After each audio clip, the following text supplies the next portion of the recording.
Muito boa noite, amigos. Aqui é Hilton Moreno. Estou aqui na janelinha, aqui embaixo no cantinho. Tudo bem com vocês?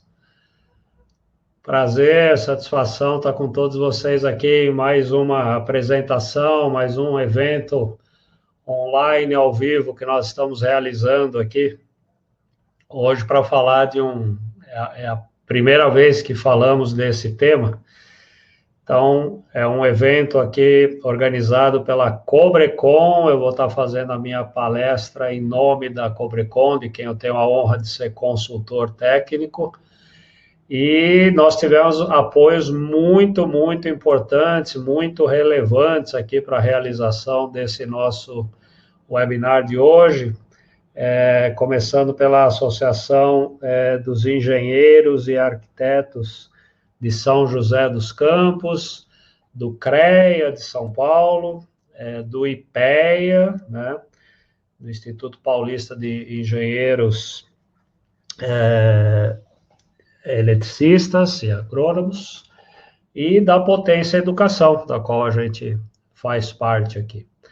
Então, nós vamos aqui hoje tratar de... É um evento bem voltado para a área da construção civil, né? Onde eu separei dois temas aqui para a gente estar conversando, que são, que eu nomeei, né? Dois itens que não podem faltar na instalação elétrica de edifícios residenciais, comerciais. Claro, vale para qualquer tipo de edificação, mas aqui o foco, exemplos que a gente faça, a gente leva mais para a área de edifícios residenciais, comerciais. Então, mais uma vez, muito boa noite a todos. Vendo aqui amigos de Campinas, Braulio, Rio de Janeiro, Duarte, Campinas. Obrigado aí pela presença de todos. Vamos nos acomodando, daqui a pouquinho eu chego, eu começo a janelinha aqui do bate-papo, para a gente tratar de assuntos especificamente relacionados aqui ao tema, né, que nós vamos estar conversando aqui hoje. Mas fiquem à vontade, ao final aqui da minha apresentação eu vou então responder a todas, ou pelo menos aquelas que der tempo para a gente não se alongar muito. Eu estou estimando aqui a gente ficar entre a minha apresentação, perguntas e respostas, 1h e 10, mais ou menos, só para você se programar aí em relação ao seu restante de noite, tá bom?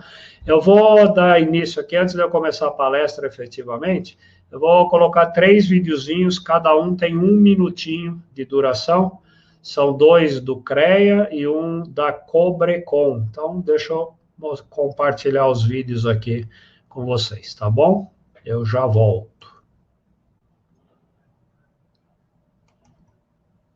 O plenário e as 8 câmaras do CREA São Paulo. Vamos conhecer um pouco mais sobre a estrutura e o funcionamento do CREA São Paulo. O Conselho é um órgão colegiado formado por um plenário com mais de 250 conselheiros, representantes de entidades de classe, instituições de ensino e sindicatos registrados no CREA São Paulo. Os conselheiros dividem-se em 8 câmaras especializadas. Existe a Câmara Especializada de Agronomia, Engenharia Civil, Engenharia Elétrica, Engenharia Mecânica e Metalúrgica, Engenharia Química, Engenharia de Agrimensura, Engenharia de Segurança do Trabalho e Geologia e Engenharia de Minas. Tanto as câmaras quanto o plenário reúnem-se mensalmente. Nessas reuniões é que os conselheiros julgam os diversos processos ligados à fiscalização, registro, atribuições profissionais, entre outros assuntos. Essa composição diversificada permite a ampla discussão do papel do Conselho em suas mais diferentes perspectivas. CREA São Paulo. Fiscalização. Boa para o profissional, essencial para a sociedade.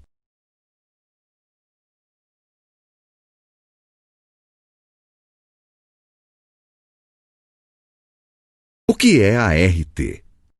A Anotação de Responsabilidade Técnica, ART, é um documento oficial emitido pelo CREA e indispensável para o exercício profissional da engenharia, agronomia e geociências. A ART certifica quem são os responsáveis pela execução de trabalhos das áreas tecnológicas.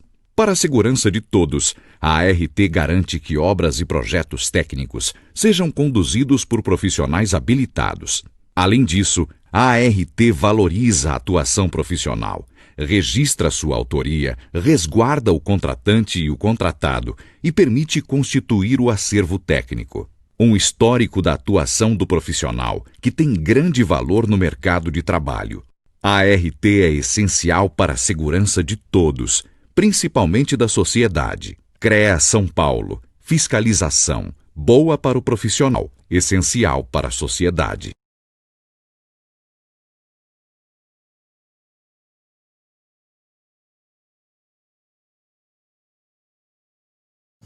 A Cobrecon é uma das principais empresas brasileiras no segmento de fios e cabos elétricos, com 2 plantas fabris com mais de 35 mil metros quadrados de área.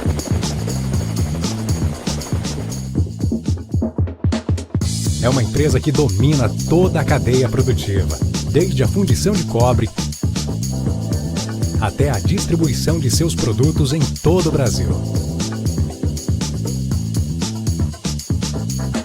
A combinação de pureza da matéria-prima, capacidade produtiva, equipamentos de alta tecnologia, equipamentos e profissionais especializados fazem a diferença na qualidade de seus produtos. Uma empresa parceira para todo profissional da área elétrica que oferece os melhores produtos com as melhores condições. Cobrecon. Qualidade, segurança e tecnologia em sua instalação.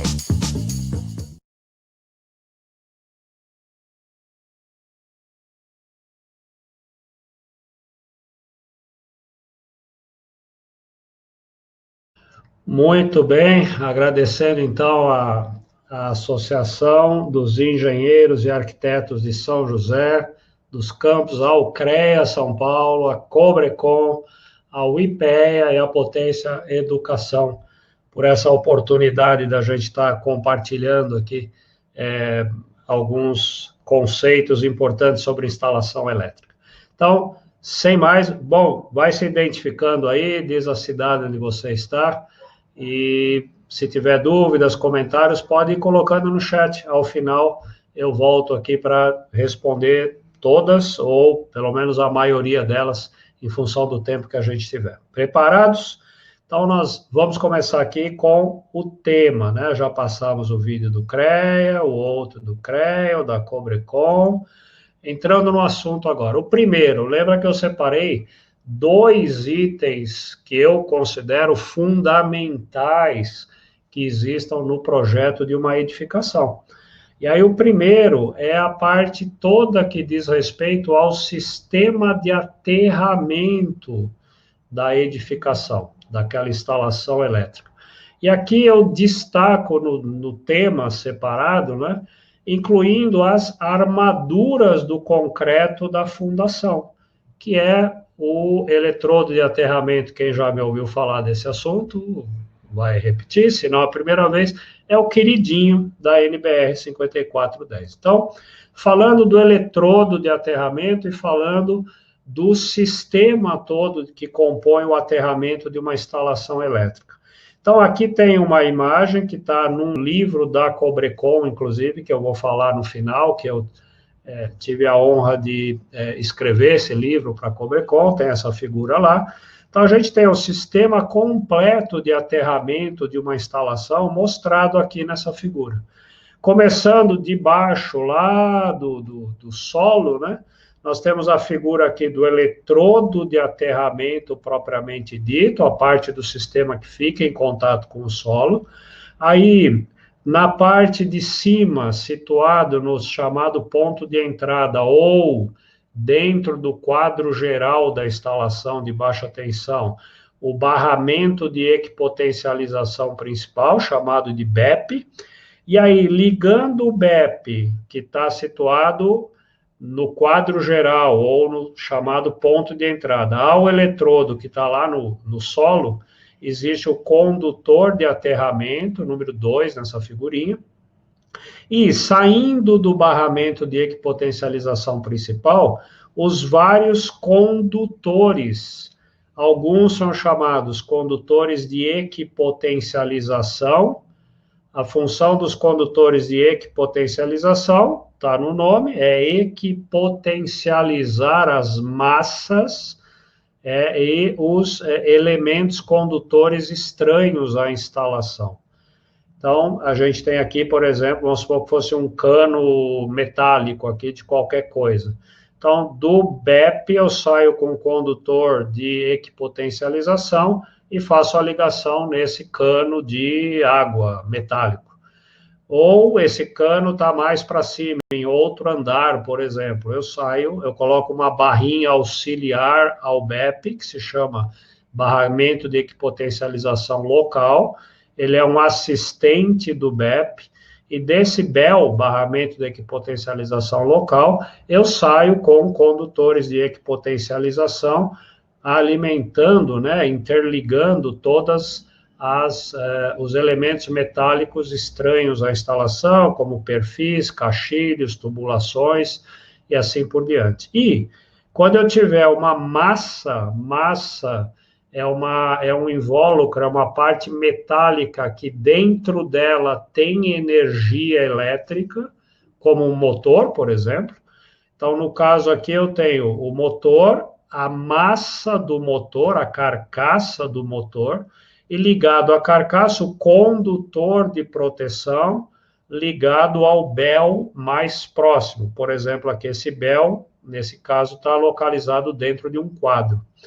Então, eu tenho aqui o condutor de proteção, vulgo fio terra, né, que se chama aí no mercado, ligado ao BEL. O BEL, via condutores de proteção e equipotencialização, está ligado ao BEP, que, por sua vez, via condutor de aterramento, está ligado ao eletrodo de aterramento da instalação. Então, a gente forma, assim, uma rede de condutores elétricos interligando, né, todas as massas e todos os elementos condutores que não são massas, né? Caixis, perfis, tubulações metálicas e assim por diante. Eu queria falar agora para vocês, especificamente dessa parte que fica lá no solo, que é o eletrodo de aterramento. No caso do eletrodo de aterramento, quais são as prescrições da NBR 5410?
O eletrodo de aterramento do padrão de entrada.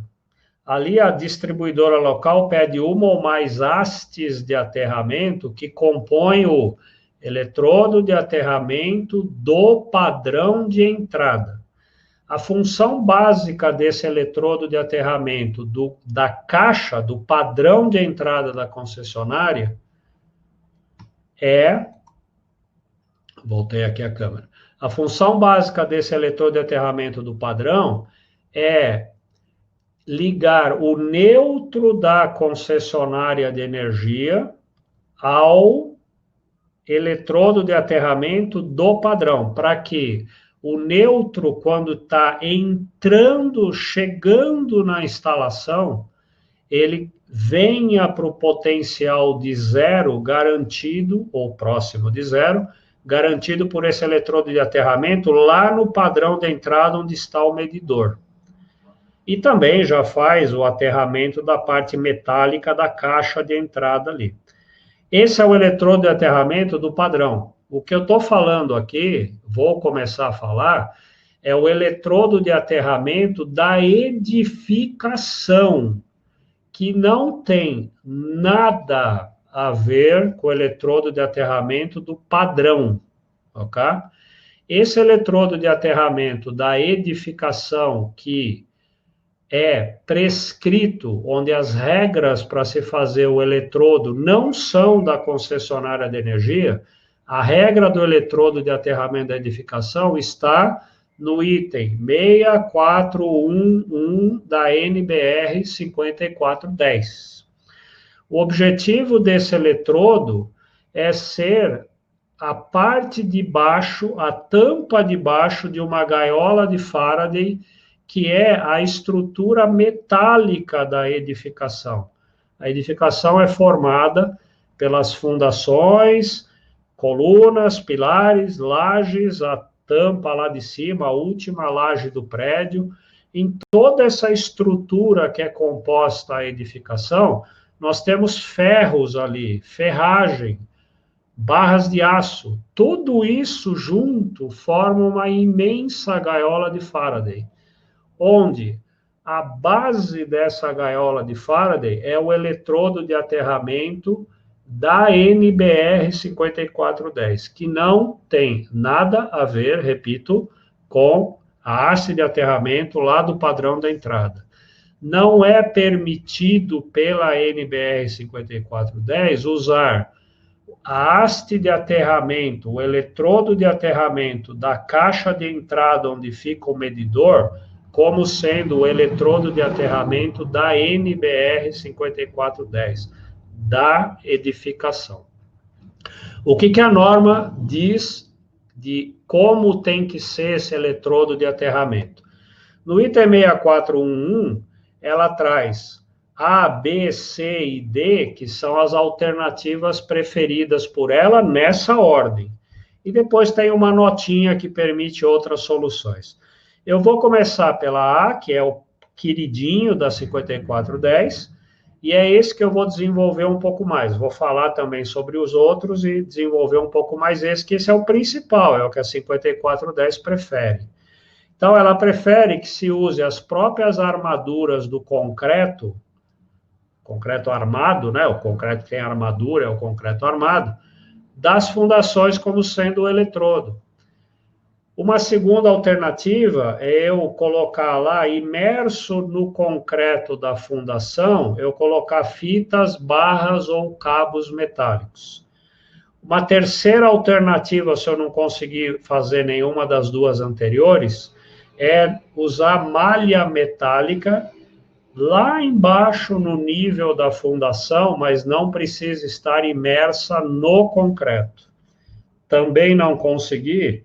No mínimo, a norma, então, fala para usar um anel metálico enterrado, circundando o perímetro da edificação. Ela não dá profundidade aqui, isso entra na regra geral de profundidade que tem na instalação de linhas, que é 70 centímetros.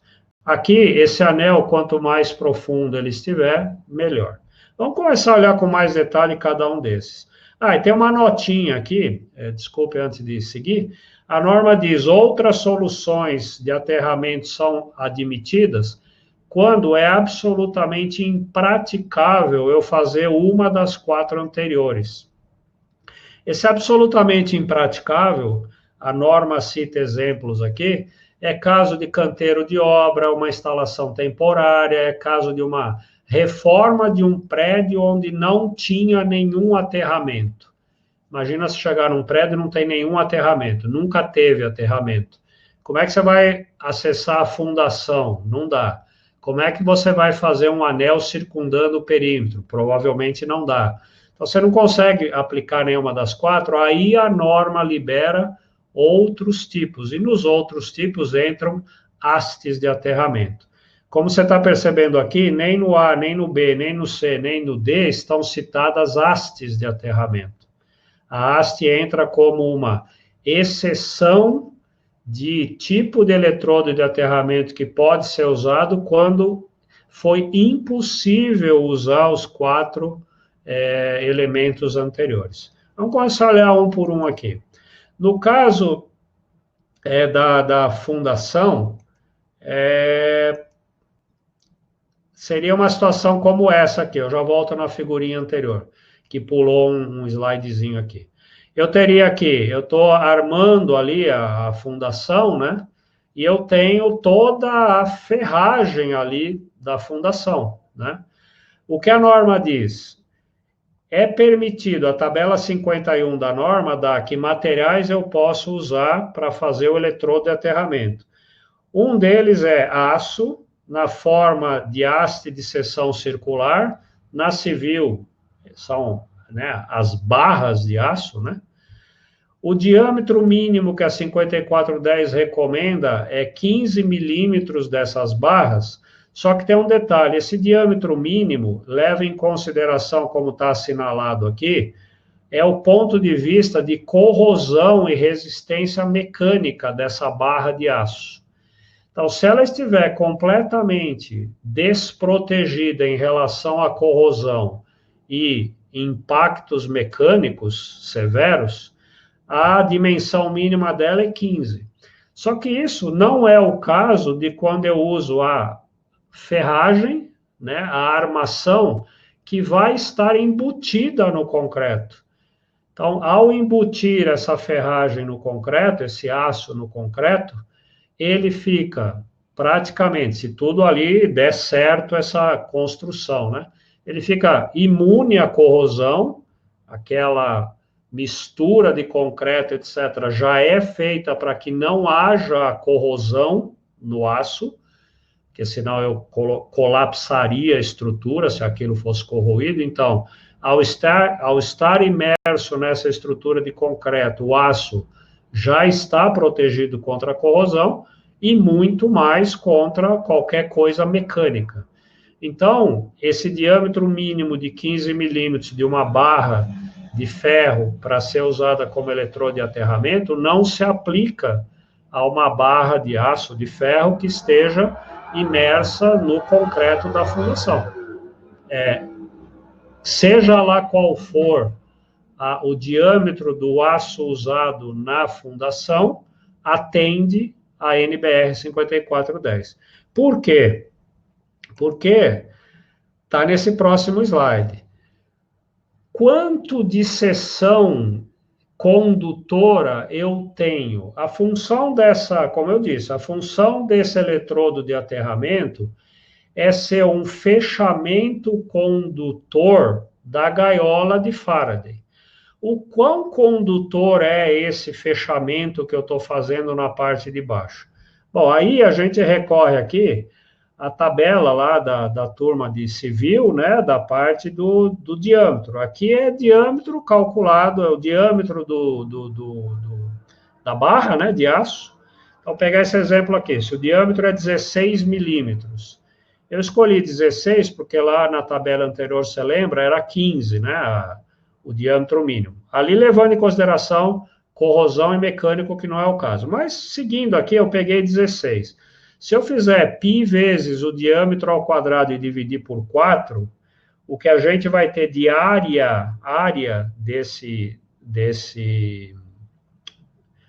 dessa barra de aço é 2 centímetros quadrados.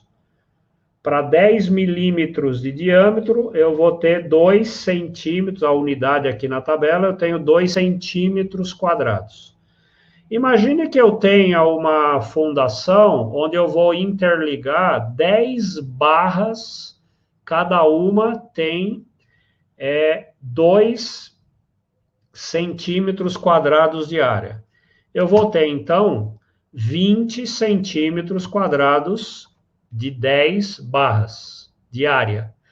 20 centímetros quadrados, a gente vem para baixo. 20 centímetros quadrados são 2.000 milímetros quadrados de aço.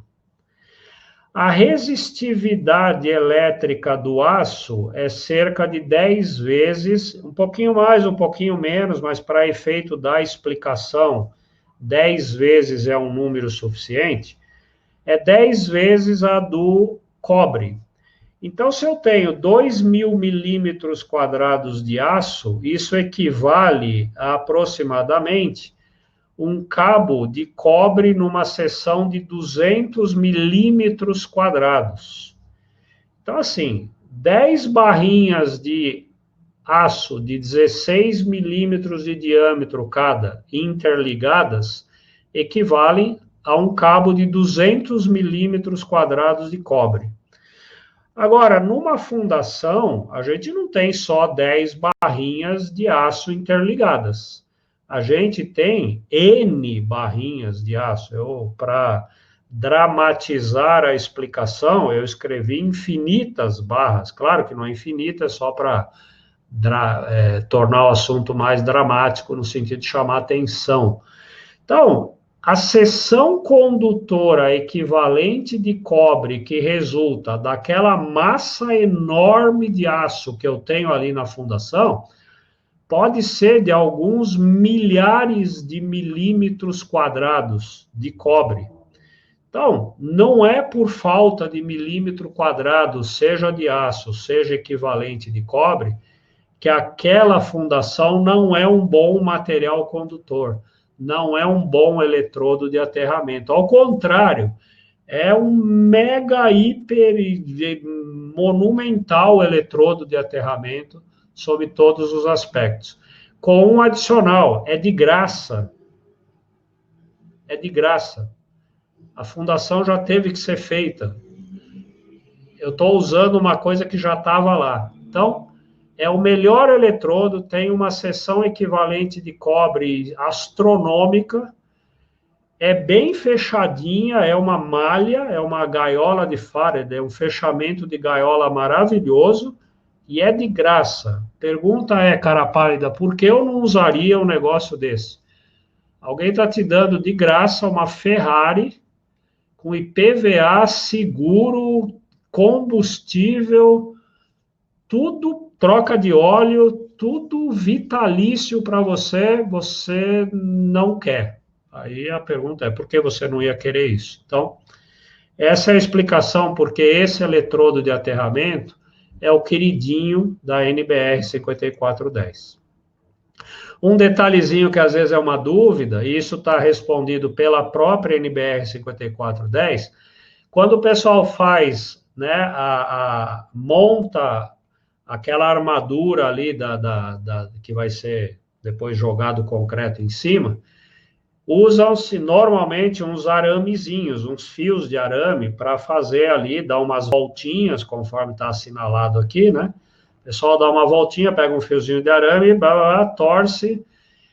Essa voltinha, esse fiozinho de arame, essa voltinha que é feita, já é suficiente para fazer a interligação elétrica das barras de aço do ponto de vista de continuidade dos condutores desse eletrodo de aterramento? A resposta está no 64119 da 5410, onde eu assinalei aqui em vermelho, né? As interligações naturalmente existentes são suficientes para se obter um eletrodo de aterramento com características adequadas, sendo dispensável qualquer outra coisa. Então, pronto. Aquelas voltinhas que são dadas, já está resolvida a continuidade. Quem garante isso? Quem garante é a 5410. Por que a 5410 garante isso?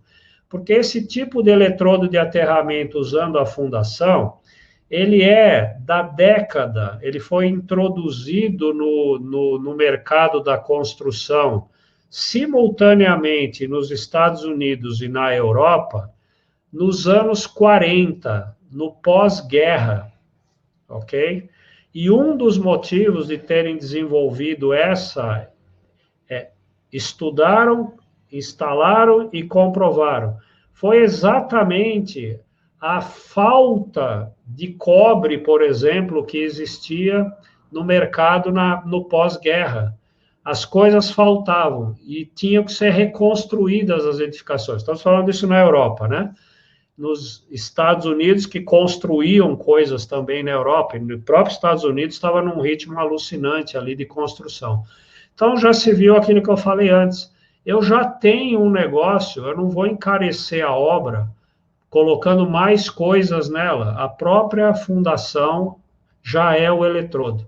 Então, esse negócio é usado há mais de 80 anos fora do Brasil. Então, não há por que questionar, duvidar, colocar em xeque o uso do eletrodo de aterramento da fundação sendo preferencial numa instalação elétrica. Eu falo isso porque a gente ainda convive no Brasil com o preconceito, o mito de que não, nossa, vai cair o prédio se eu usar a ferragem da fundação como eletrodo de aterramento. Não, está na norma. Você acha que a turma da norma, da qual eu faço parte, iria escrever um negócio desse se fosse derrubar um prédio? Claro que não. E isso está ancorado em, não sei, a ordem de grandeza. Provavelmente nessa altura, 80 anos depois, milhões de edificações fora do Brasil que usam isso há décadas, ok?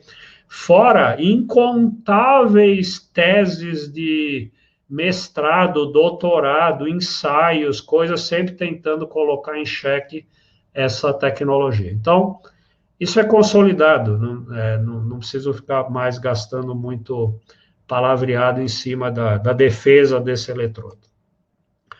Bom, a segunda alternativa, não deu para chegar lá a tempo de usar a fundação. O que eu posso fazer? Mas eu consigo chegar ali a tempo ainda de passar, né? Ou eu cheguei a tempo, mas, por exemplo, não deixaram, por causa aí do mito ou do preconceito, não deixaram que eu utilizasse a ferragem. Eu chego lá embaixo e ainda eu consigo colocar ou fita, ou barra, ou cabo no perímetro da edificação, mas lá junto à ferragem, que depois esse anel, que aí geralmente é feito em cobre, vai ser coberto pelo concreto. Então, eu não uso a ferragem, mas uso um anel metálico em volta da edificação. Se eu conseguir cruzar algumas coisas formando malhas de 20 metros no máximo, melhor ainda, mas com cabo pode ser ferro também, mas nessa aplicação a experiência mostra que cabo de cobre nu é o melhor. Coloco esse anel, se for o caso, faço um reticulado maior e depois jogo o concreto por cima. Essa é a segunda alternativa. Ah, não deu nem para fazer isso e já terminou de fazer a fundação. Tá bom, mas eu ainda consigo chegar ali numa fase em que terminou a fundação, mas eu consigo, entre a fundação terminada e o que vem a seguir, mas lá embaixo, no nível da fundação ainda, eu consigo colocar uma malha metálica enterrada, só que ela não vai ser mais coberta pelo concreto, ela está fora do concreto. Aqui uma malha mesmo, né? Pode ser a malha normal que é usada em construção. Claro que se quiser colocar uma malha de cobre, do ponto de vista, sobre alguns pontos de vista, sobretudo na parte de interferência eletromagnética, a de cobre é mais adequada, mas não sendo a de cobre também funciona igualmente. A norma permite os dois casos. Não deu para fazer nada disso. Última situação, a gente tem que fazer aí na profundidade, maior profundidade possível, sendo no mínimo 50 centímetros, eu havia falado 70 no início, eu me enganei, perdão, no mínimo 50 centímetros, aqui olhando essa foto, isso está a mais de 50 centímetros, eu coloco um anel metálico, também aqui geralmente o preferido é o cobre, só que agora já aqui, ó, em cima, acompanhando o contorno da edificação. Aqui provavelmente vão subir as paredes em algum momento, né?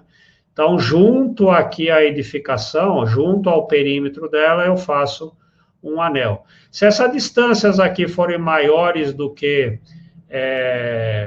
por exemplo, 40 e poucos metros, é recomendável depois cruzar aqui um cabo aqui no meio, formando duas malhas de 20 metros por 20 metros cada uma, se isso for possível fazer. Mas, no mínimo, como a norma diz, um anel. Se eu conseguir fazer uns cruzamentos aqui, fazendo umas malhas, mesmo que elas sejam de alguns metros, isso ajuda. É um fechamento mais interessante para a gaiola de Faraday que a gente vai ter ali. Ok? Bom, depois que a gente formou aqui, você viu que eu não falei em usar haste de aterramento em nenhum momento. Ou era usar o eletrodo da fundação, ou era colocar fios, cabos ou fitas imersos no concreto, ou era colocar uma malha fora do concreto, mas ainda lá embaixo no nível da fundação, ou era colocar no mínimo um anel em volta do perímetro. Não tem o eletrodo de aterramento formado por haste. A haste, ela fica reservada para aquelas exceções que eu comentei. Quando eu já cheguei, por exemplo, numa edificação toda pronta, eu não consigo mais, é velha a edificação, vou fazer uma reforma e quero botar um aterramento ali, devo colocar um aterramento ali.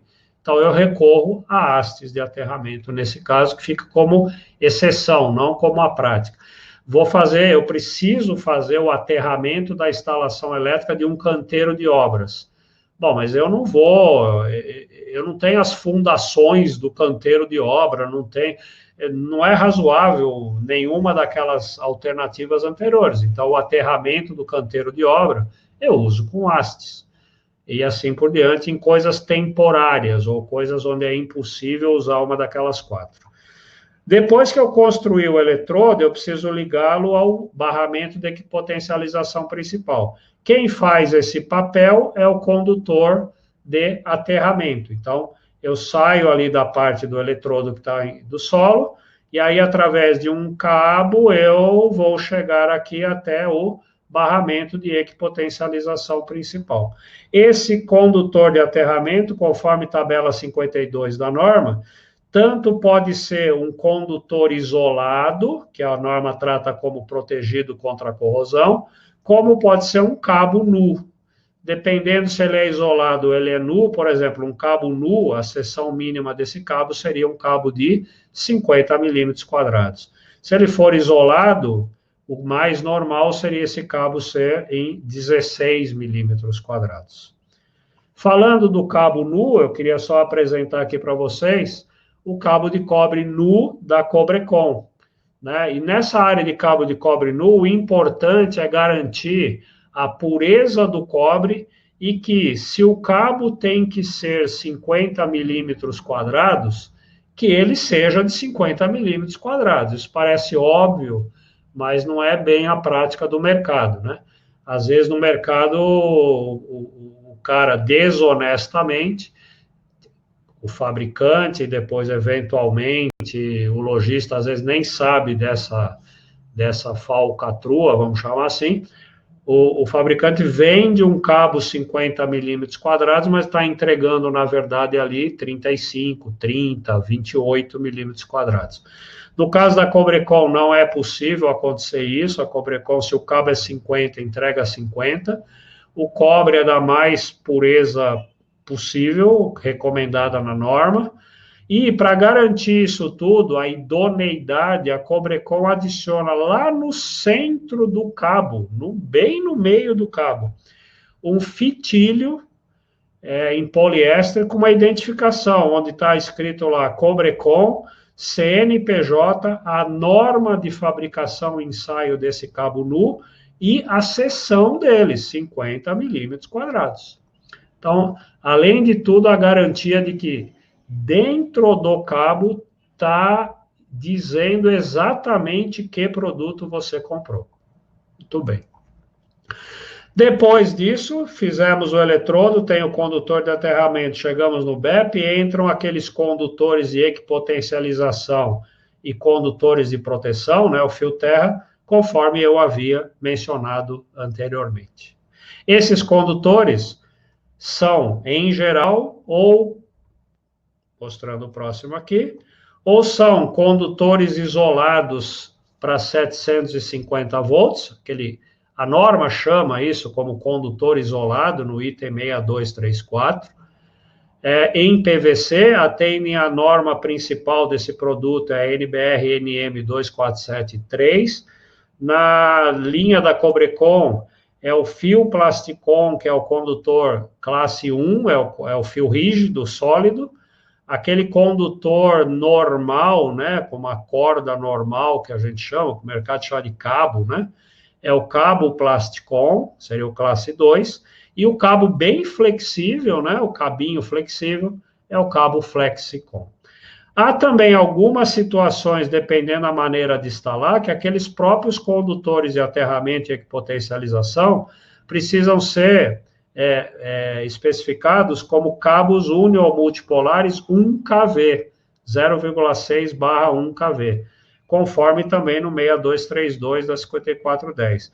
Nesse caso, são os cabos isolados em H e PR, que atendem a norma 7286, que na linha da Cobrecon, o unipolar, né, é o GT-Prom Flex, e nos multipolares é o Multinax Flex. Então, esses condutores isolados ou cabos unimultipolares são os utilizados na parte das ligações dos condutores de equipotencialização e os condutores de proteção, chamado fio terra. Beleza? Vamos passar para o segundo item agora. O segundo item que eu separei como muito importante, que eu pelo menos considero, é o uso obrigatório de cabos com baixa emissão de fumaça, que a norma prevê em certas condições, que é o que eu vou apresentar aqui para vocês.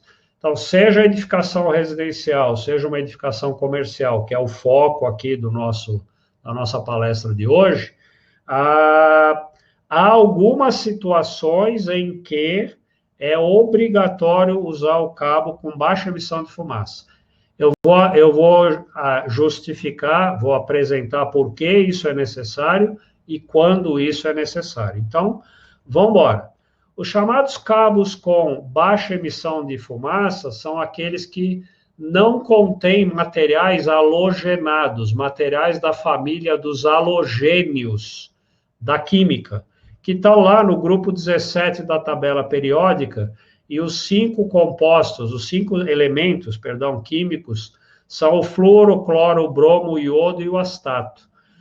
Para nós, na área elétrica, o principal deles, o mais usado, é o cloro, e em alguns poucos casos, o bromo, né? Mas a estrela aqui da companhia é o cloro. O que acontece? Os materiais halogenados, quando pegam fogo, e aí eu vou focar no PVC, no cloro, né? Os materiais halogenados, quando pegam fogo, acontecem 4 coisas ruins simultaneamente quando um halogenado pega fogo. Primeiro, ele emite muita fumaça. Essa muita fumaça que ele emite é opaca, é negra, você não enxerga através dela. Terceiro, junto com essa fumaça, vem uma grande quantidade de gases tóxicos. E nessa mesma fumaça, os gases são corrosivos. Bom, muita fumaça densa, que eu não enxergo nada, e com gás tóxico, o resultado é pânico, são vítimas. Aqui um incêndio ocorrido numa estação de metrô, aqui uma imagem da Boate Kiss. A Boate Kiss a gente sabe como terminou. A molecada lá dentro foi atingida por uma fumaça, muita fumaça, espessa, não se via a saída e tóxica. Deu no que a gente já sabe. A parte de corrosão tem a ver com eu danificar os materiais da edificação que estão, metálicos, óbvio, que estamos falando de corrosão, próximos a um cabo que emita fumaça que contenha um gás corrosivo. Exemplo, se dentro de um painel elétrico, essa fiação toda que eu tenho aqui dentro, por uma leve sobrecarga que seja, o cabo dá uma amolecidinha, e nessa amolecidinha ele emite um gazinho corrosivo, eu já começo a corroer tudo que é metálico aqui. A primeira coisa que vai ser corroída são os terminais dos componentes eletrônicos que tem aqui dentro e, eventualmente, partes metálicas internas a eles. Eu posso perder, por exemplo, nem chegou a ser um princípio de incêndio, é uma sobrecarga que resulte numa emissão de gás tóxico.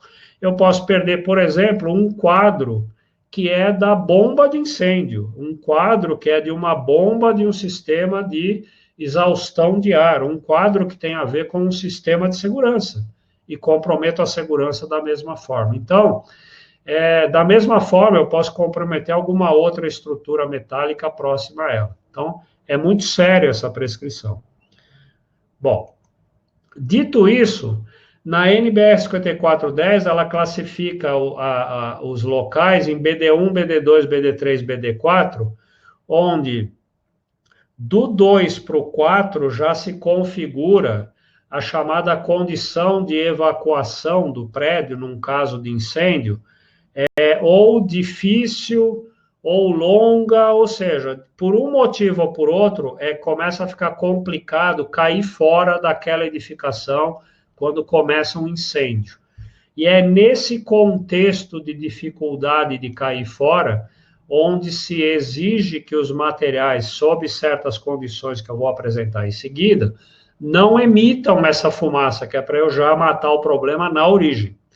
Então, na 5410, as edificações que são determinadas como BD2, BD3 ou BD4, e nelas se incluem edifícios comerciais com mais de 28 metros de altura e edifícios residenciais com mais de 50 metros de altura, já se enquadram nisso. Fora locais de afluência de público, como shoppings, hotéis, teatros, cinemas, arenas, aeroportos e assim por diante. E na NBR 13570, que é um filhote da NBR 5410, ela é mais clara e no anexo A dela, ela dá nomes aos locais que são de afluência de público e, portanto, são ou BD3 ou BD4, atendendo, assim, aos requisitos da 5410. Então, por exemplo, a boate é o 11 aqui, ó, uma boate com uma ocupação de mais de 50 pessoas já cai numa classificação pela NBR 13570 de um local BD3 ou BD4, e aí eu sou obrigado, sob certas condições de instalação, que eu vou falar agora para encerrar, é obrigatório o uso desses cabos que não emitam fumaça, nem gás tóxico e nem corrosivo. Ok? Quais são essas condições? Tem várias maneiras de instalar cabos numa obra. Eu posso abrir a parede, coloco um eletroduto dentro da parede, fecho a parede e passo um cabo dentro desse eletroduto. Essa situação, do ponto de vista de incêndio, não é crítica. O fogo vai bater na parede até isso chegar lá, aquecer o condutor lá dentro do eletroduto, não sei o que, etc., e ele começar a pegar fogo e ele emitir fumaça, é muito tempo. Esse tempo que leva a isso, as pessoas já deveriam ter saído da edificação. Então, essa maneira não se aplica. Uma outra maneira que seria parecida com essa imagem que você está vendo aqui, eu ter uma tubulação, né, uma linha elétrica, um eletroduto, por exemplo, metálico aparente, preso à parede aparente. Aí eu passo um cabo dentro desse eletroduto metálico. É uma situação, do ponto de vista da NBR 5410, encarada como similar à anterior. O fogo vai bater no eletroduto, só que até esquentar lá dentro o cabo, para que o cabo comece a pegar fogo ou amolecer demais, para que ele comece a emitir uma quantidade significativa de fumaça, leva muito tempo. Esse tempo já deveria ter sido usado para as pessoas deixarem aquela edificação.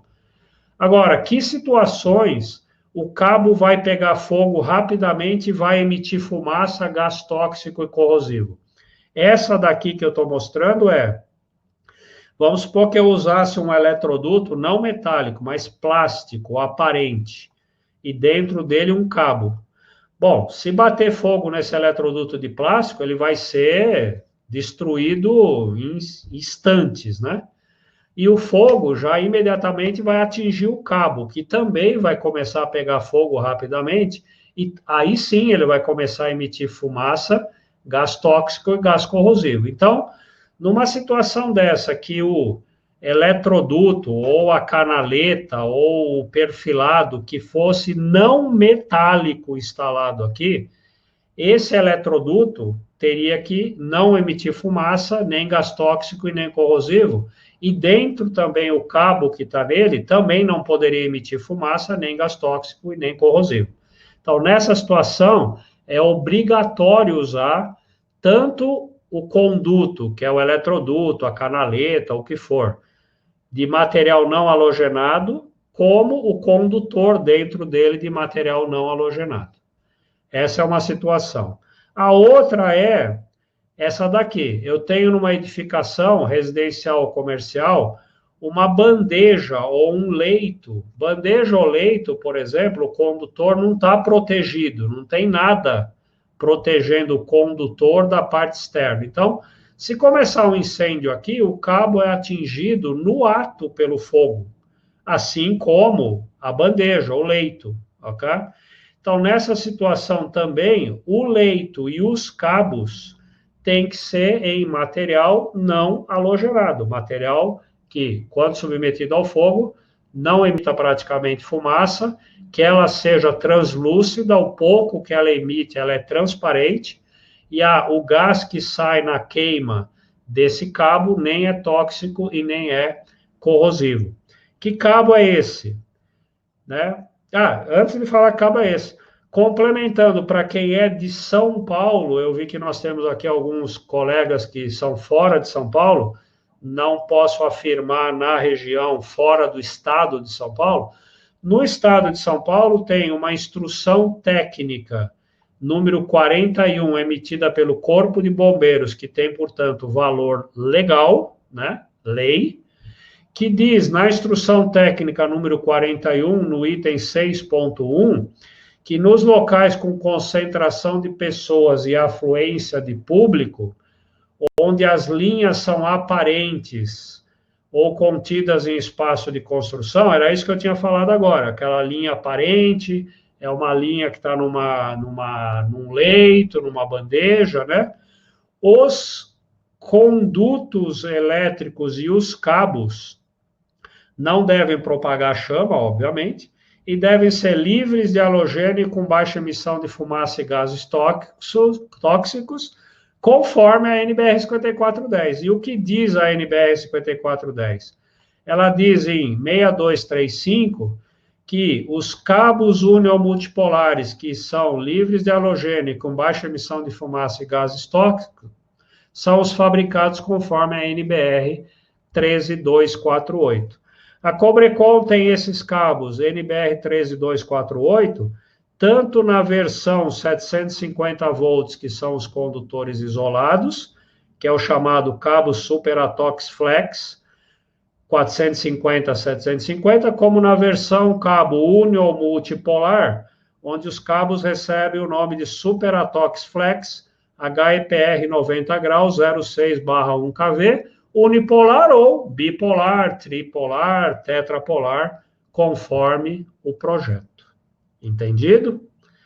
Bom, eu queria só mencionar, tudo isso que eu falei aqui está escrito num livro, mais uma vez, eu tive a honra de ser convidado, escrevi para a Cobrecon 2 anos atrás, já, ou 3 já vai fazer, um livro que chama Cabos Elétricos de Baixa Tensão, conforme a NBR 5410, tudinho, essas figuras todas que eu usei aqui são tiradas desse livro. Esse livro tem aproximadamente 200 páginas, né? Ele está disponível em versão para download lá no site da Cobrecon, também no formato físico. Eu vou projetar daqui a pouco o e-mail da Cobrecon para você enviar para receber gratuitamente no formato físico, ou para download também gratuitamente. Esse livro tem, além do que eu expliquei aqui, toda a parte da NBR 5410, onde são tratados os cabos elétricos e as linhas, a instalação dos cabos, o dimensionamento dos cabos por capacidade de corrente, queda de tensão, sobrecarga, curto-circuito, e o melhor, lá está cheio de exemplos, exemplo para todo lado, figuras, muita ilustração.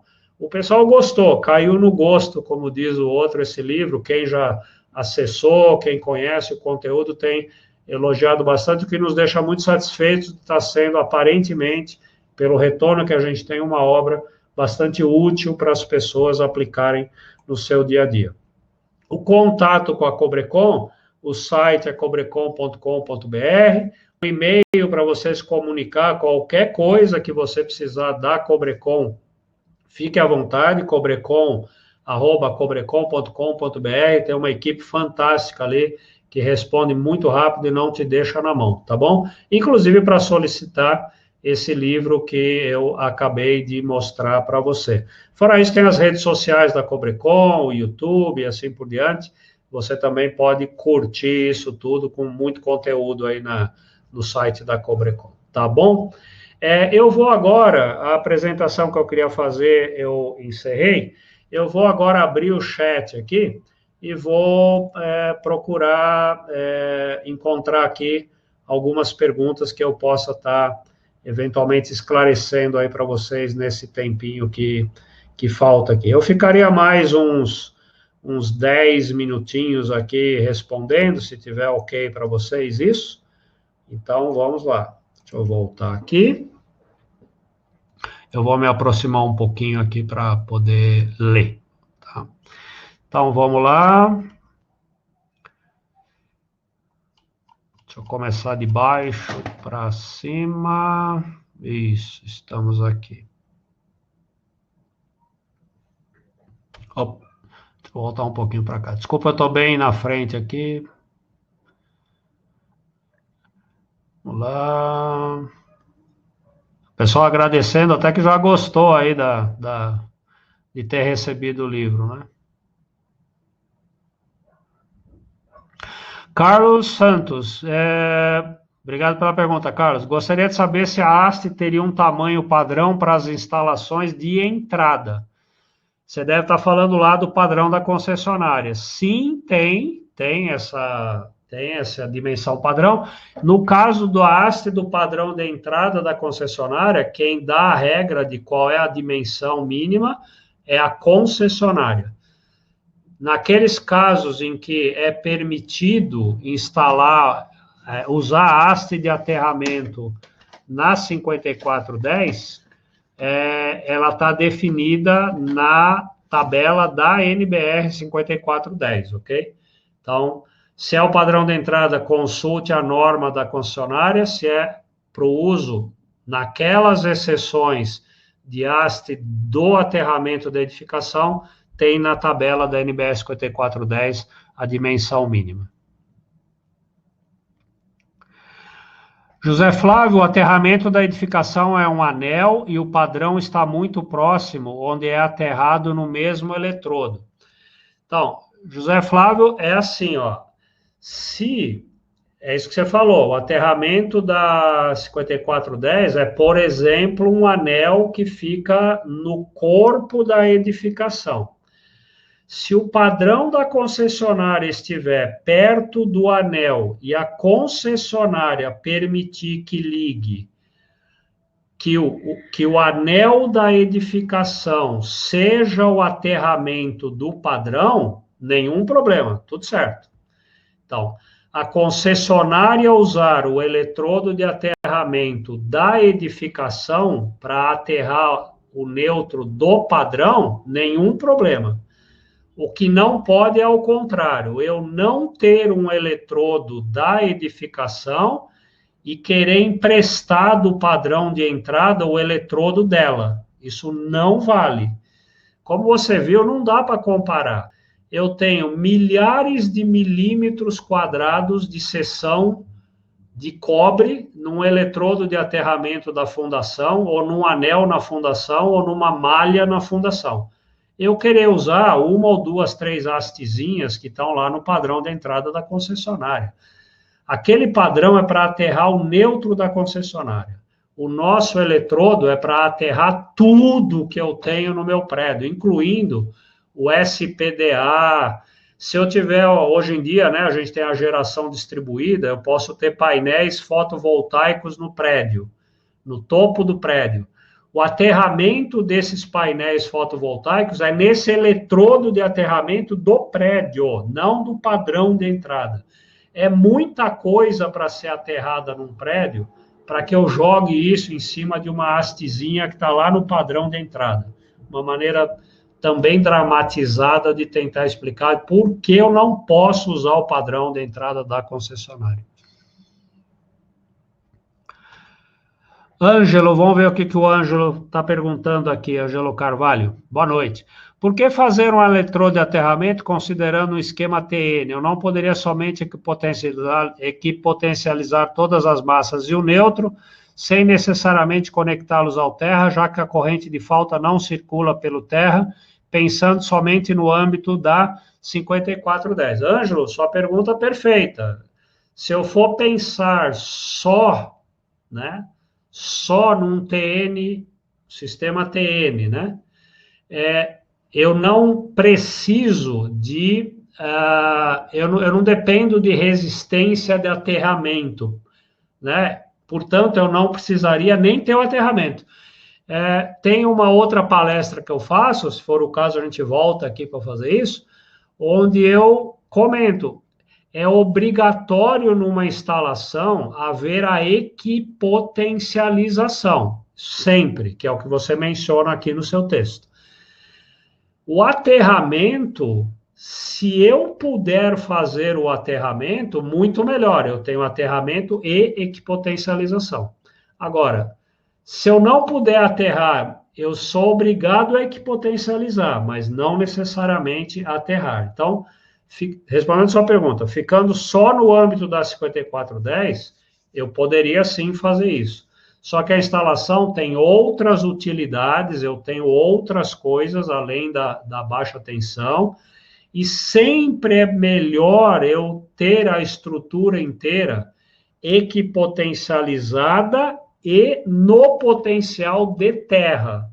Esse é o melhor dos mundos, que eu não crio nenhuma situação possível de haver uma diferença de potencial entre qualquer coisa daquela edificação e qualquer coisa externa a essa edificação. Então, respondendo de outra mais uma vez, não seria obrigatório num TN, pensando só na 5410, ter a figura do eletrodo de aterramento, mas teria que ter a figura do BEP, mas já que eu estou num lugar onde eu posso fazer aterramento, faça o aterramento, porque a 5410 prevê aterramento e equipotencialização.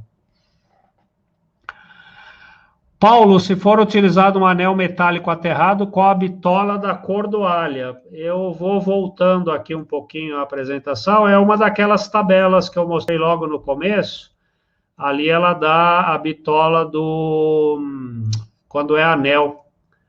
Aqui o sistema ele volta um por um, eu não consigo pular. Então, mas é tabela 51, né, se eu não estou enganado. Na tabela 51 a gente encontra as bitolas. Só confirmando aqui. Tá quase.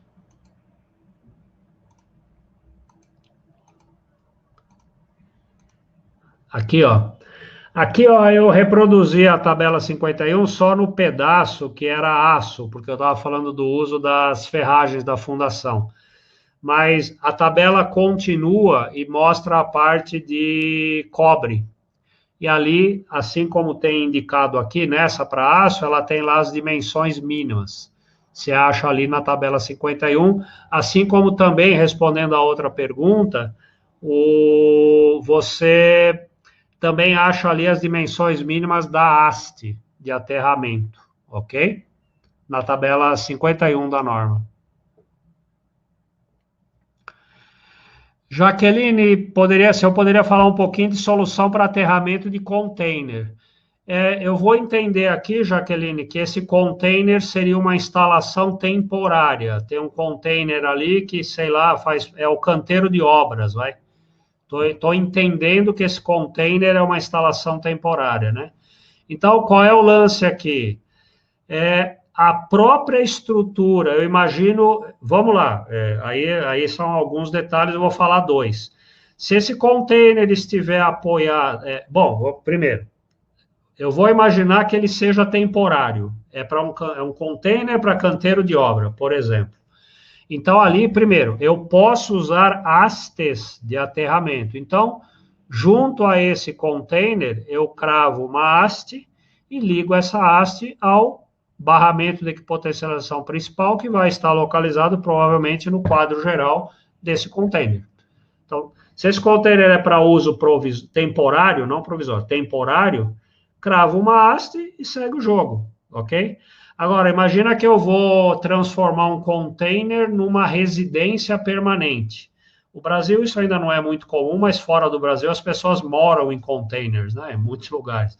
Então, se eu for transformar um container numa residência permanente, provavelmente eu vou fazer uma fundação para apoiar esse container, pelo menos uma laje, ou seja lá o que for. As ferragens dessa base que eu vou fazer para o container, eu uso como eletrodo de aterramento, por exemplo. Não sei se era isso, hein?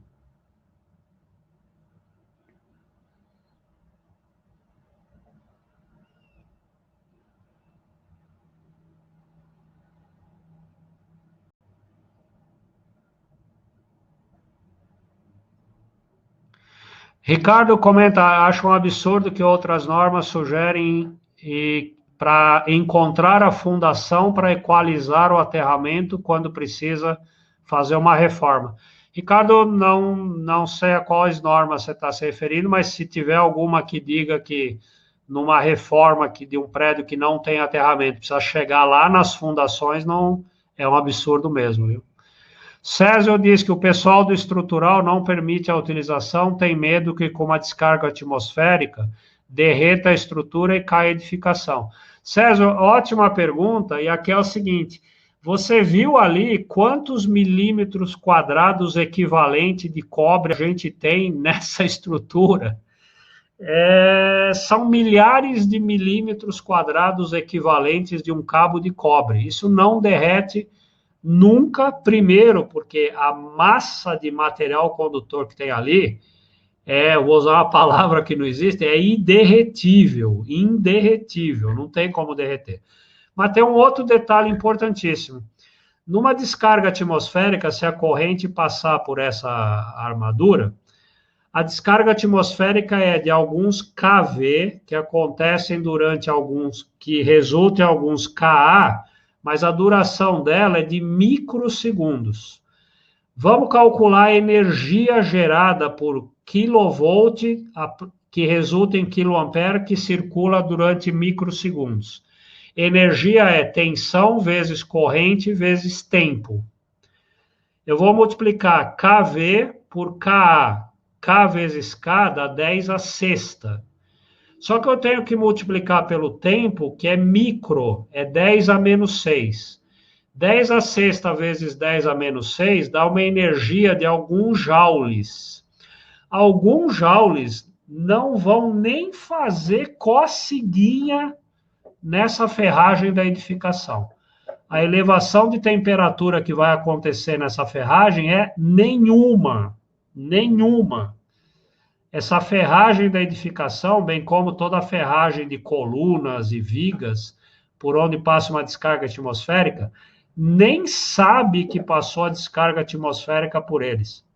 A tensão é alta, a corrente é alta, mas a energia é baixa. É o princípio da cerca elétrica. Eu posso até ter uma tensão alta na cerca elétrica, mas a corrente é baixa. Eu dou um choquinho, mas a energia é pouca, eu não mato. Então, se o pessoal da Civil deixa instalar cerca elétrica num prédio, tem que deixar instalar, usar o eletrodo da fundação como eletrodo de aterramento. É a mesma conta que tem que ser feita. Não há energia nessa descarga atmosférica. Pessoal, são 29. Eu vou falar mais 6 minutos para acabar às 20h15, teremos 1h15 de evento, tá bom? Vamos escolher mais uma aqui. Creso, caso essa malha esteja sob um lençol de água, pode comprometer o aterramento do prédio? Não, muito pelo contrário. Se está sob um lençol de água, né? A água é mega, vai deixar esse terreno muito bom condutor. Então, maravilhoso. O detalhe é assim: se você colocar o cobre direto em contato com o solo que está encharcado, depois de um tempo vai haver corrosão, né? Então aí você tem que só atentar àquela bitola mínima do cabo, lá, por exemplo, 50 milímetros, se houver um risco de corrosão, né? Mas nenhum problema, muito pelo contrário, né? Botar essa malha em cobre, seção mínima 50 milímetros, num terreno encharcado, em termos de eletrodo de aterramento, é o melhor dos mundos. Marcos pergunta, não precisa de rebar? Não, Marcos, esse é o pulo do gato, cara. O que é o rebar? O rebar é uma, para quem não sabe, né, esse termo, é uma barra adicional que eu uso ali no meio daquelas outras que já existem, né, para fazer de conta que eu não estou usando as outras barras. Só que de novo, o que é um rebar, o que é uma barrinha no meio daqueles milhares de milímetros quadrados de aço que eu já tenho ali na fundação. Não é nada. Então, o rebar funciona, é uma brincadeira que eu faço, mas eu acho que é o melhor jeito que eu encontrei de explicar o que é um rebar. O rebar é um placebo na medicina. É meio que me engana que eu gosto. Eu vou pôr um rebar ali, eu estou fazendo de conta que eu não estou usando a ferragem da fundação e segue o jogo. Só que quando eu ponho rebar, eu ligo o rebar à ferragem. Ou se eu não ligo intencionalmente, ela vai encostar. Então, assim, a definição que eu dou para rebar, desculpe quem é fã de rebar, é um placebo para eletrodo de aterramento. Não tem sentido, de novo. Lembra do cálculo? Com 10 barrinhas de aço, eu já tenho 2.000 milímetros quadrados de aço, equivalente a 200 milímetros quadrados de cobre. Para que eu vou pôr mais uma barrinha ali, para fazer de conta que ela é o aterramento? Não. Gladstone pergunta, esse webinar ficará disponível? Ficará sim, Gladstone, nós vamos disponibilizá-lo, depois também a Cobrecon replica, etc., no site da revistapotência.com.br. Vocês vão receber, inclusive, um e-mail, quem se inscreveu aqui, para o replay. Esse e-mail normalmente é disparado logo depois que termina o evento aqui, para assistir, vai ficar disponível sim. Paulo Adabo, a conexão da cordoalha de cobre com o aço da malha é feita, pode ser por conector mecânico, devidamente protegido contra a corrosão, e esse conector mecânico tem que ser bimetálico, porque ele vai ter aço de um lado, cobre de outro, ele tem que ser mecânico, por aperto, pressão, compressão, seja lá o que for, mas a outra alternativa, em geral, é a preferida, não é a exclusiva, mas é a que funciona melhor na situação, é fazer essa conexão por solda exotérmica. Marcos, você pergunta, não precisa de rebar? Não precisa de rebar. Veja o texto da NBR 5410, ela fala usar a ferragem usar a armadura do concreto. Ela não fala use um rebar que está na armadura do concreto. É usar diretamente a armadura. Não precisa usar rebar. Não precisa usar rebar. Se para acalmar alguém que é contra o rebar, você tem que pôr o rebar, coloque lá, tudo bem. Como eu disse, placebo. O Gilberto da Cobrecon tá aqui nos auxiliando aqui, ó. Se precisar falar de conector de cobre a compressão ao invés da solda, fala com o Gilberto na Cobrecon. Ok? Olha, estamos por um minutinho. Eu não vou conseguir responder todas. Eu respondi muitas aqui do ateamento, todas do ateamento. Deixa eu ver se tem alguma aqui do, hum, do Ricardo. Cabos instalados em bandejas em locais abertos com grande afluência de público, de pessoas, precisam ser atóxicos? Com certeza absoluta, Ricardo. Precisam ser. Em bandeja, em local aberto, em grande afluência de público, com certeza absoluta. Bom, já respondi que esse vídeo, essa aula vai estar disponível, né, no www.revistapotência.com.br. Deixa eu ver se tem só mais uma de cabos não halogenados e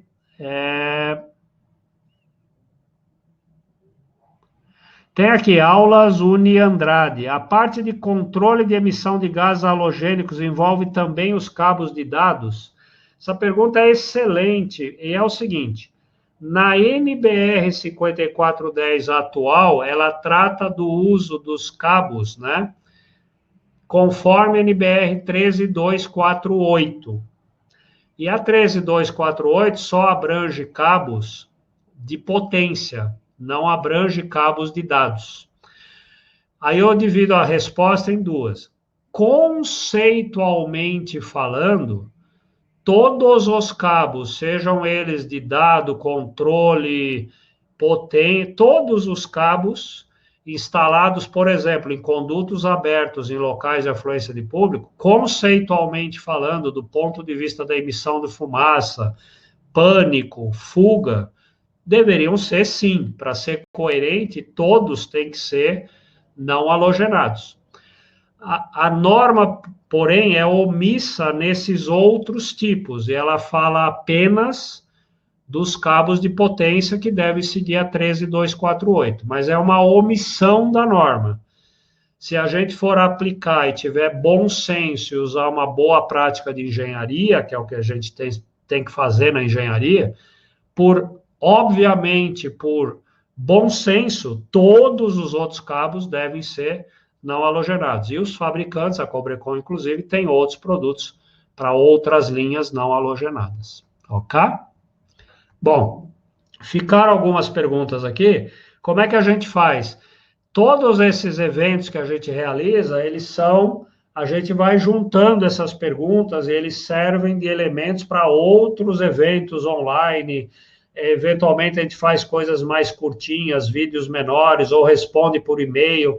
Então, pedindo já desculpa no tempo, que a ideia não é prolongar demais aqui. Eu respondi várias, eu acredito, ficaram muitas aqui, e a gente vai coletar essas perguntas e vai respondendo à medida do possível. Então, eu queria agradecer demais a participação de vocês. Eu sempre gosto de encerrar aqui, primeiro agradecendo à associação, ao IPEA, ao CREA, à Potência Educação, obviamente a Cobrecon, que proporcionou tudo isso aqui a gente, né? Todos os agradecimentos. E, por gentileza, se eu sempre gosto de encerrar, eu quero avaliar o grau de utilidade desse evento para você, do conteúdo. Então, se você puder deixar aí registrado para a gente, escrito, só assim, útil ou não útil, só para a gente ir calibrando aqui as escolhas dos temas e o próprio conteúdo que a gente apresenta. Então, se você puder ir colocando aí útil ou não útil, eu te agradeço. E eu vou abrir agora um vídeo de 25 minutos falando da engenharia, do CREA, do papel do engenheiro, enfim. Eu vou deixar aberto aqui aqueles que puderem, né, assistir agora ao vivo, por gentileza. Temos aí 25 minutos de um vídeo pela frente. Se não, como vai ficar isso gravado e disponível para rever, você volta e assiste no momento que for mais oportuno, mas não deixe de assistir esse vídeo, tá bom? Então, muito obrigado, eu vou soltar o vídeo agora. Um grande abraço a todos vocês, muito obrigado mesmo.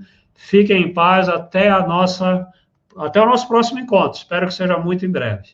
Um abração a todos. Valeu, tchau, tchau. Eu vou rodar o vídeo agora, tá bom?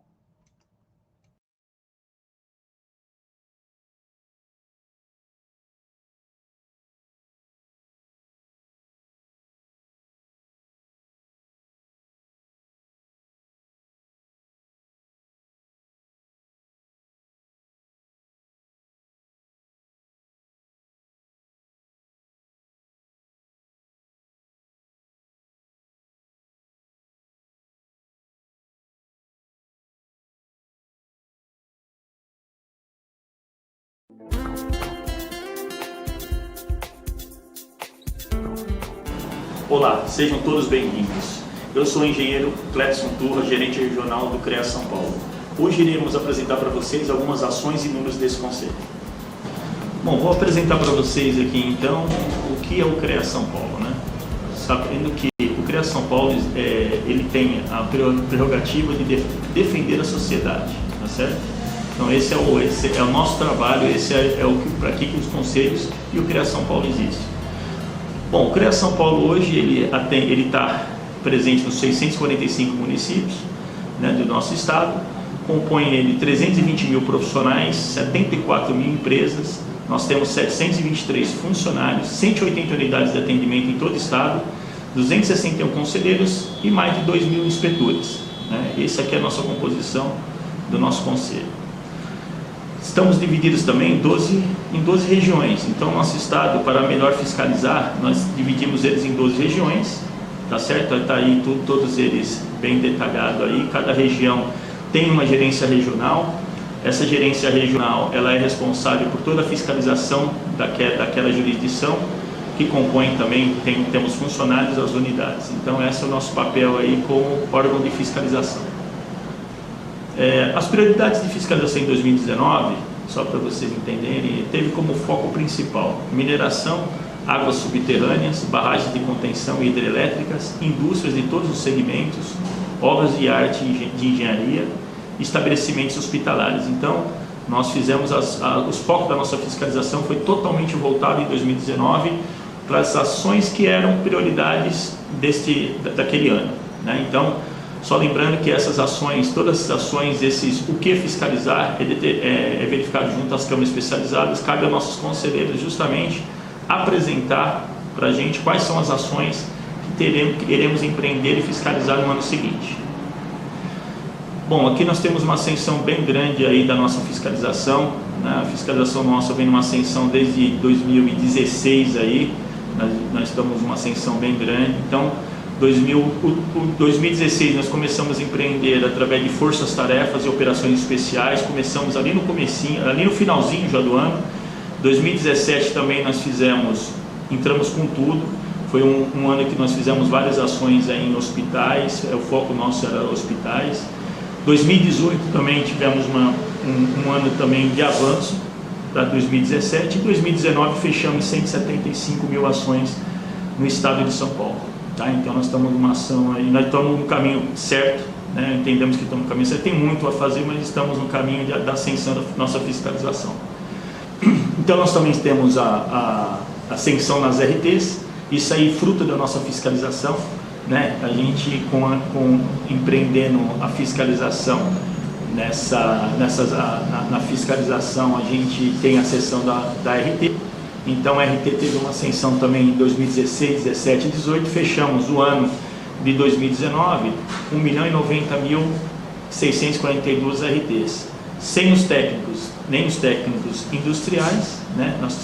Sem os técnicos industriais. Então é importante ressaltar, não é, quando nós falamos em número de RTs, é bom o profissional, é bom vocês saberem que isso daí não é arrecadação, e sim, isso aí é uma forma que nós temos também, é um documento de fiscalização, mas nós temos o conhecimento e também sabemos que dentro desse todo 1.090.000 RTs teve um profissional do nosso sistema Confea-CREA, né, na frente, né? Então isso daí a gente fica muito contente e também entende também que o CREA São Paulo atingiu o seu objetivo, está atingindo o seu objetivo, né, na ponta, né? Então isso aí foram mais de 1.090.000 empregos gerados aos profissionais do nosso sistema Confea-CREA, tá? Esse daí é o verdadeiro sentido da existência do conselho, tá certo? Aqui, plano de fiscalização 2020. Então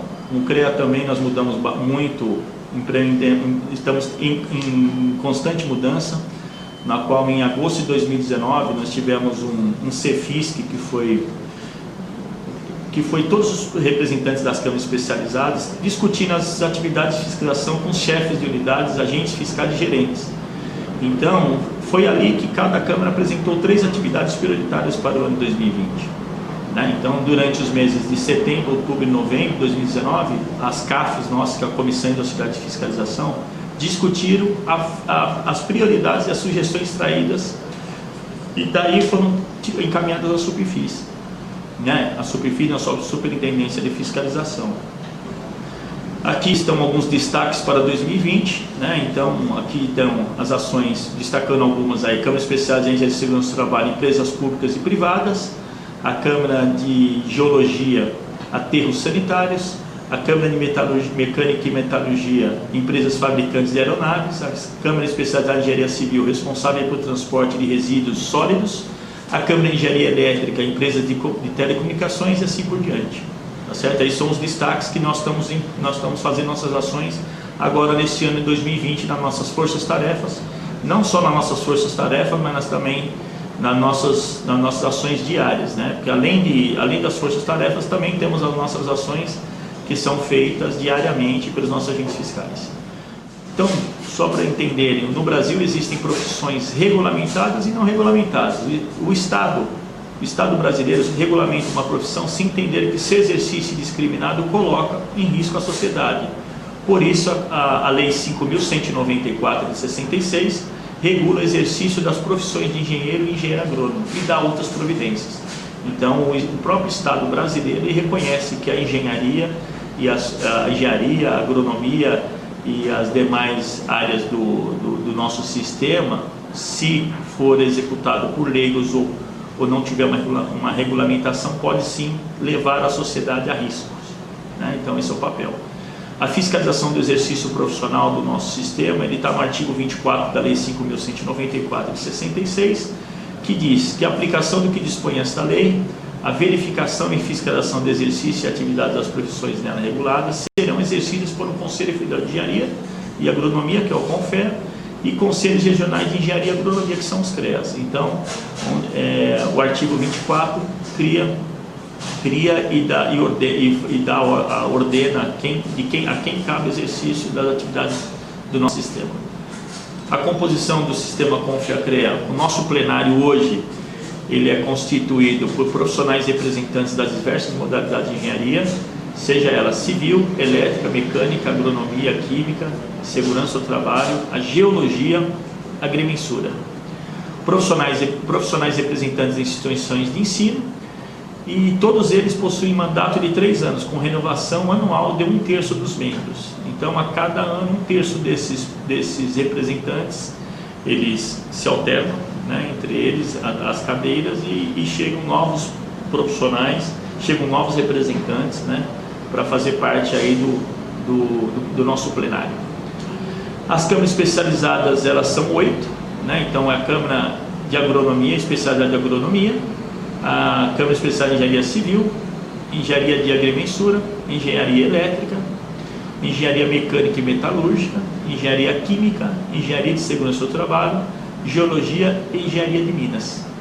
Tá? Então, essas são nossas 8 câmaras especializadas, na qual cabe a eles, sim, verificar toda a parte de conteúdo programático, né, atribuições profissionais, né? Então, eles têm um trabalho muito intenso, os representantes dessas câmaras especializadas, no nosso dia a dia do nosso conselho. Tá? Então, tem diversas ações que cabe aí aos nossos conselheiros, tá, estarem aí discutindo, estar regulando também. O que faz o CREA São Paulo? O CREA São Paulo é o Conselho Regional de Engenharia e Agronomia do Estado de São Paulo, uma autarquia federal e o maior conselho profissional da América Latina, ao lado das instituições de ensino que capacitam e das entidades de classe que defendem os direitos trabalhistas e promovem ações de valorização.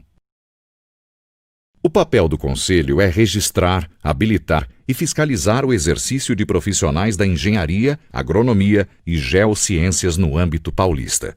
Com isso, o CREA São Paulo impede que leigos ou indivíduos não habilitados exerçam atividades exclusivas de profissionais da área tecnológica, garantindo a segurança de toda a sociedade. O que é o registro profissional? Engenheiros, agrônomos, geólogos, geógrafos, meteorologistas e tecnólogos em profissões da área tecnológica precisam estar registrados no CREA São Paulo para exercer suas atividades.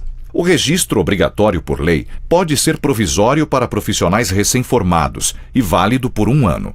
Temporário para diplomados no exterior, que têm contrato por tempo determinado no Brasil, e definitivo para profissionais já diplomados. Para a emissão do registro é obrigatório que tanto a escola quanto o curso estejam cadastrados no CREA São Paulo. Sem a exigência do registro, qualquer um poderia executar obras e serviços que exigem autoconhecimento técnico, colocando a população em risco. Habilitação profissional. Então, como que é a habilitação profissional? A instituição de ensino, ela capacita, ao CREA São Paulo habilita, tá certo? O exercício legal da profissão, ele está regulado também no artigo 6º da Lei Federal 5.194 de 66, na qual diz que a pessoa física ou jurídica que quer realizar atos ou prestar serviços públicos ou privados sem limite no Conselho, isso é um exercício legal, atividades não previstas nas atribuições, empréstimo de nome, continuidade de atividades após suspensão, a empresa ou organização de sociedade não habilitada que exerçam as atividades reservadas aos profissionais da área tecnológica. Então, o artigo 6º da Lei 5.194 também tem detalhado qual que é o exercício ilegal da profissão dentro do nosso sistema. E aqui também algumas responsabilidades dos nossos profissionais registrados no CREA São Paulo. Não só no CREA São Paulo, nos vários CREAs, né, do nosso país. Então, o profissional, ele tem responsabilidade técnica, ele tem sim que obedecer às normas vigentes, atendendo aos limites de suas atribuições e saber profissional. Então, ele tem essa responsabilidade técnica, ele tem uma responsabilidade civil, contratual de danos a terceiros, segurança e meio ambiente. Então, tem que prestar bastante atenção aí nessas, as suas responsabilidades. A gente também chama bastante os profissionais nessa parte. A responsabilidade criminal, quanto a desabamentos, explosões, incêndios, intoxicação, contaminação, meio ambiente. Responsabilidade administrativa, normas em relação ao meio ambiente, normas técnicas, metas e objetivos, plano diretor. Responsabilidade ética, contra a boa conduta moral, código de ética profissional. Responsabilidade trabalhista, regulamentada por leis trabalhistas, contrato com empregados como empregador e preposto. Aqui está algumas das responsabilidades que o profissional ele tem que saber, ele tem que entender aonde que ele está, o que ele realmente está assumindo, se realmente é aquilo que ele pode se executar, se aquilo está realmente dentro da sua atribuição, naquilo que ele se formou. Então isso é muito importante antes de verificar, antes de aceitar qualquer trabalho ou alguma atividade, saber muito bem dessas responsabilidades que você automaticamente assume. O Código de Ética Profissional, nós temos uma resolução que é a 1002 de 2002, que diz que o Código de Ética Profissional enuncia os fundamentos éticos e as condutas necessárias à boa e honesta prática das profissões da engenharia, da agronomia, da geologia, da geografia e da meteorologia, e relaciona direitos e deveres de seus profissionais. Então esse Código de Ética, ele está em vigor, né? A gente divulga muito ele justamente para ter uma consciência de todos aqueles profissionais regulados pelo nosso sistema como FECREA. As anuidades, falando um pouco de anuidades aí, então os profissionais, empresas do nosso sistema, eles têm a obrigatoriedade de recolher a anuidade ao CREA de sua jurisdição ou na jurisdição em que esteja trabalhando. Recolher a anuidade de pessoa física em determinada jurisdição quita nos demais estados. Então, aquele profissional que recolhe pelo estado de São Paulo, se ele for executar qualquer atividade em outro estado, ele já está quite com a anuidade, né? Nós temos um sistema integrado com o Confea, então é só isso daí a gente já deixa quitado em todo o país. Então, os conselhos executam judicialmente dívidas acima de 4 anuidades de pessoas físicas ou jurídicas inadimplentes. Tá? Então, é o que dispõe o artigo 8º da Lei Federal 12.514 de 2011. Tá? Então, nós seguimos aquilo que está na lei maior, que é a Lei Federal. Então, falando mais um pouco de penalidades, essas aqui são algumas penalidades a todos aqueles que não se enquadram na ética, não se enquadram no que é regulamentado pela legislação, estão sujeitos, que são multas, advertência reservada, censura pública, suspensão temporária do exercício profissional, cancelamento definitivo do registro. Então, Quem julga tudo isso são nossos conselheiros, são as nossas câmaras especializadas, naquela modalidade que o profissional esteja enquadrado. Tá? Então, cabe nas câmaras especializadas julgar.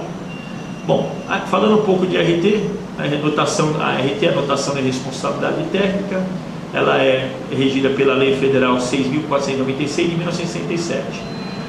A RT é uma súmula do contrato firmado entre o profissional e seu cliente ou seu empregador para execução de obra ou serviço com cadastro no CREA.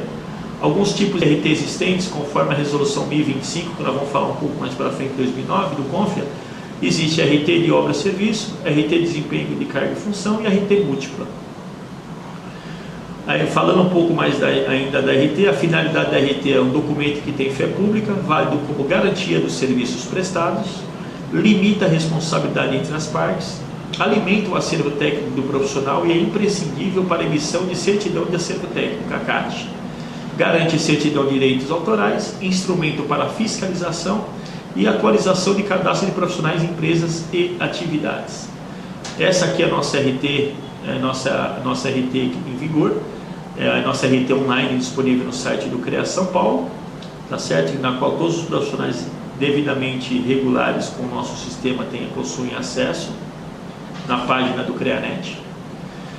Bom, falando um pouco agora da resolução 1025, a resolução 25 de 2009, ela que regula a parte de registro de acervo técnico, certidão de acervo técnico, e nós destacamos também que a importância do acervo técnico para o profissional é a experiência profissional, né?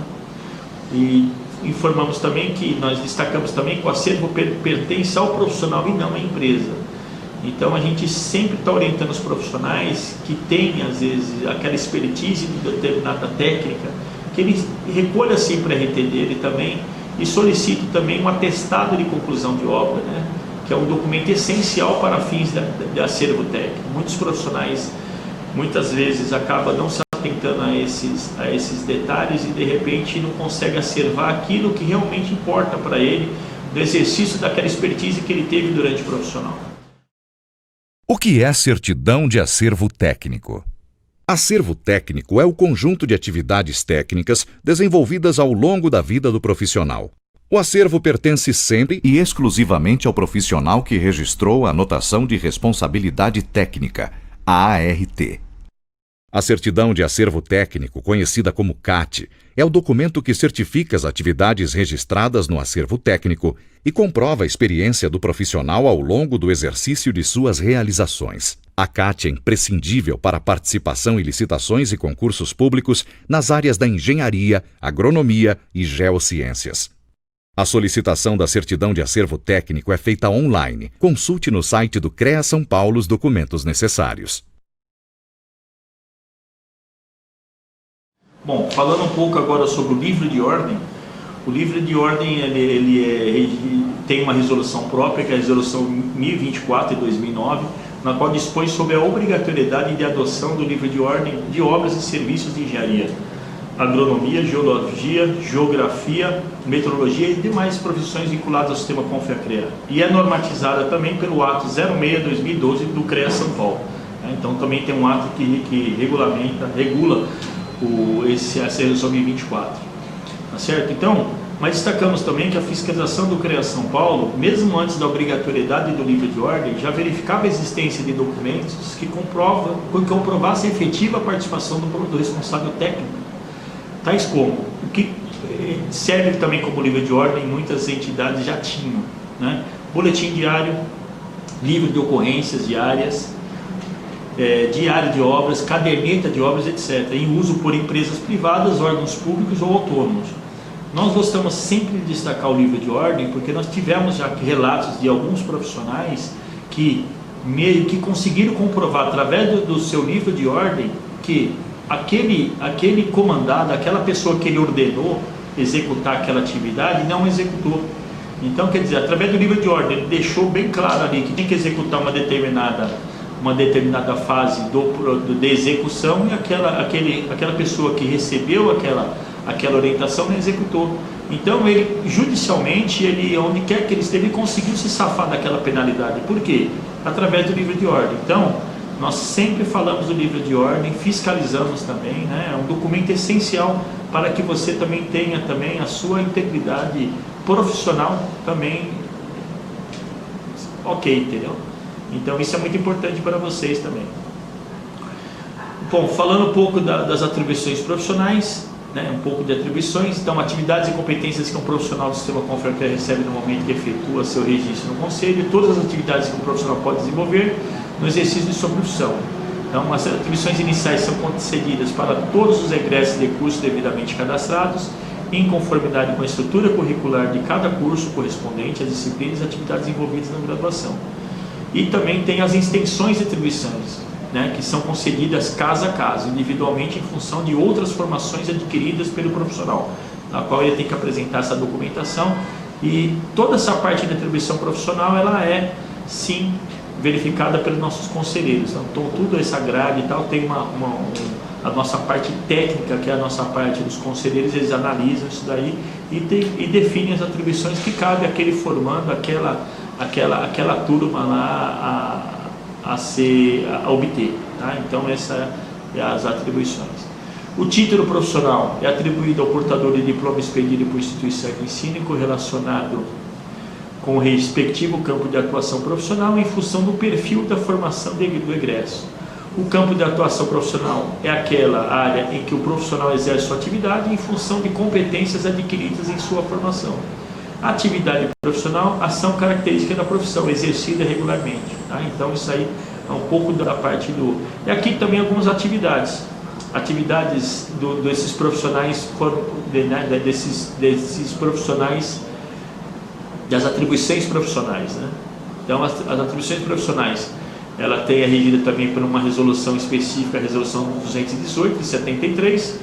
Está aqui algumas atividades: supervisão, coordenação e orientação técnica, estudo, planejamento, projeto e especificação, estudo de viabilidade técnica e econômica, assistência, assessoria e consultoria, direção de obra e serviço técnico, vistoria, perícia, avaliação, laudo e parecer técnico, desempenho de cargo e função, ensino, pesquisa, análise, experimentação, elaboração de orçamento, padronização, mensuração e controle de qualidade, execução de obra e serviço técnico, fiscalização de obra e serviço técnico, produção técnica especializada, condução de trabalho técnico, condução de equipe de instalação, montagem e reparo, execução de instalação, montagem e reparo, operação e manutenção de equipamento e instalação, e a última, 18, execução de desenho técnico. Logicamente, cada profissional dentro daquilo que ele tem um conhecimento, né? Então, isso é muito importante todos os profissionais do nosso sistema saberem.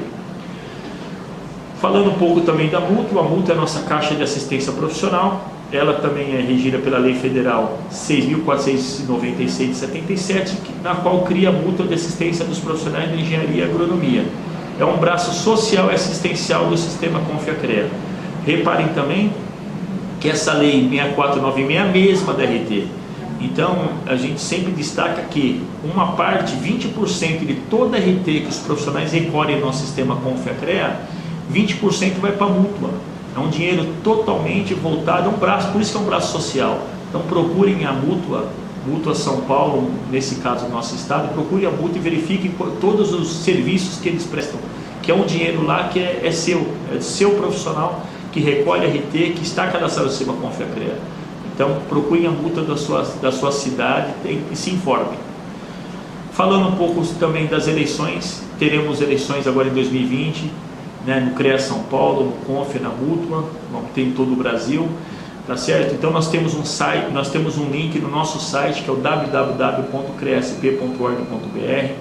Então, teremos neste ano, no dia 3 de junho, de 2020, agora o sistema Confracrea realizará as eleições para presidente do Conf dos 27 CREAs, e na mesma data acontecerá a eleição dos diretores gerais e administrativos das caixas de assistência dos profissionais dos CREAs, que é a mútua. Então, a gente sempre vamos estar divulgando também sempre essas eleições. É muito importante que os profissionais registrados no nosso sistema Confracrea participem das eleições, eleja aquele presidente, aquele que vai, sim, ele vai te representar durante aqueles 3 próximos anos. É muito importante para a gente, é muito importante para a nossa classe de profissionais que tenhamos por enquanto ainda nossa eleição não é obrigatória. Por esse é o motivo da gente sempre estar chamando, sempre pedir para todos os profissionais realmente eleger aqueles profissionais que nos representem daqueles 3 anos, tá certo? Então, está aí. Então, maiores detalhes, esclarecimentos, está na nossa página do CREA São Paulo. Diariamente, sempre quando tem um calendário a ser seguido, né? Então, a Comissão Eleitoral de São Paulo, ela sempre está atualizando esse link. Então, vejam diariamente, dê sempre uma verificada, acompanhem. É muito importante para o sistema nosso que vocês acompanhem, todos os profissionais acompanhem. E aqui também eu queria agradecer mais uma vez a oportunidade que tive aqui com vocês de apresentar um pouco do nosso CREA São Paulo, algumas ações. Meu muito obrigado, tenham todos um ótimo evento. Até mais.